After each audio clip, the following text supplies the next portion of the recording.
peço sua bênção. Vou deixar o nosso sertão, vou atrás de um emprego na tal da civilização. Me empreguei na prefeitura, aluguei até uma casinha, arrumei uma companheira e as contas estão em dia. Veio o primeiro filho, alegre eu fiquei. Quando completou a idade, no colégio matriculei. O patrão gosta do meu serviço e eu do trabalho gostei. Mas veio o concurso público e sem emprego eu fiquei. Já passam mais de um mês, lá em casa a vida é cruel.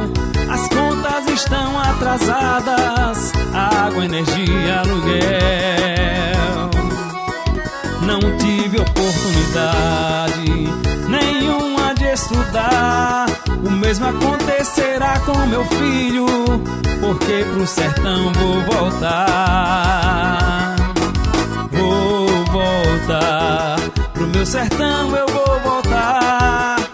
Aqui pra mim não tem emprego e as contas não posso pagar. Vou voltar, pro meu sertão eu vou voltar. Só penso no meu filho, não vai ter chance de estudar. Lá seca quando não leva tudo, deixa algo pra se alimentar. As casas são de palhas, mas dá pra gente morar.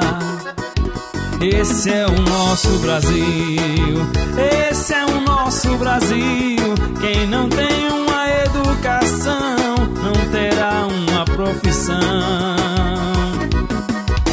Este é o nosso Brasil, esse é o nosso Brasil.